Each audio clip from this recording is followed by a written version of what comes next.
Hello. Most welcome to Applied English Point online support for HSC students. We are preparing audio version of your textbook, English for Today. Classes 11 and 12. Please stay tuned with us for updates and join the group in the link below. Now let's enjoy today's lesson. Thank you. Unit 1. Lesson 2. The Unforgettable History.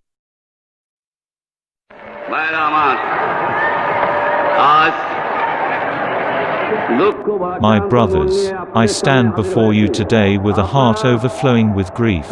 You are fully aware of the events that are going on and understand their import. We have been trying to do our best to cope with the situation.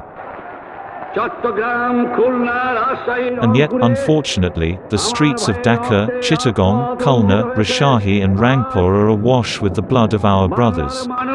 The people of Bengal now want to be free, the people of Bengal now want to live, and the people of Bengal now want their rights.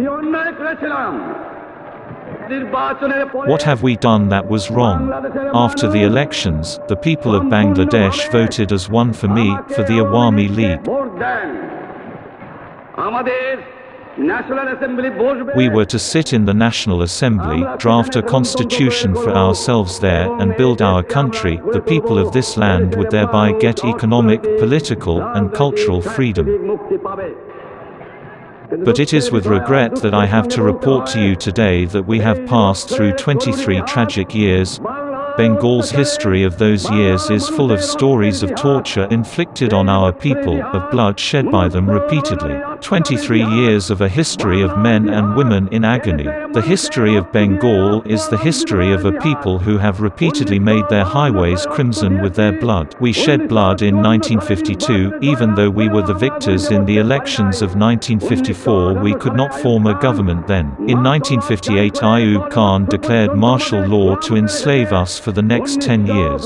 In 1966, when we launched the 6-point movement, our boys were shot dead on the 7th of June. When after the movement of 1969 Ayub Khan fell from power and Yahya Khan assumed the reins of the government, he declared that he would give us a constitution and restore democracy. We listened to him then. A lot has happened since and elections have taken place. I've met President Yahya Khan. I've made a request to him not only on behalf of Bengal but also as the leader of the party which has the majority in Pakistan. I said to him, you must hold the session of the National Assembly on the 15th of January. But he did not listen to me. He listened to Mr. Bhutto instead. At first he said that the meeting would take place in the first week of March. We said, fine, we will be taking our seats in the assembly then. I said we will carry out our discussions in the assembly. I went so far as to say that if anyone came up with an offer that was just, even though we were in the majority, we would agree to that offer. Mr. Bhutto came here, he carried out discussions with us. He had said that the doors of negotiations had not been shut and that there would be further negotiations. I then had talks with other leaders. I said to them, come and sit down with us. Let's create a constitution for ourselves through discussions. But Mr. Bhutto declared that if West Pakistani members came here, the assembly would end up as a slaughterhouse. He claimed that whoever came here would be slaughtered. He said that if anyone showed up here, all shops from Peshawar to Karachi would be shut down. I declared that the assembly would continue to meet, but suddenly on the 1st of March the assembly was shut down. Mr. Yahya Khan called the session of the assembly in his capacity as the president and I declared I would be attending it. Mr. Bhutto said he wouldn't be part of it. 35 members of the assembly came from West Pakistan to take part in its proceedings, but it was dissolved all of a sudden. The blame was put on the people of Bengal, the finger was pointed at me. After the assembly's session was prorogued, the people of this country protested. I told them, observe the general strike we have called peacefully. I told them, shut down all mills and factories. Our people responded to my call. They came to the streets spontaneously. They expressed their firm determination to carry out the struggle peacefully. What have we got in return?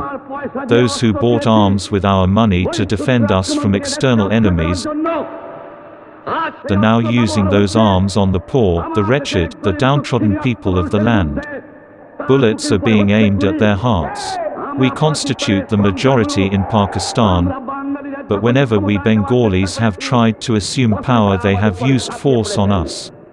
I have had a talk with Mr. Yahya Khan. I told him, Mr. Yahya, you are the President of Pakistan.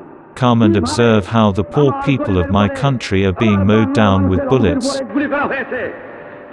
Come and see how our mothers are being deprived of their children, how my people are being massacred.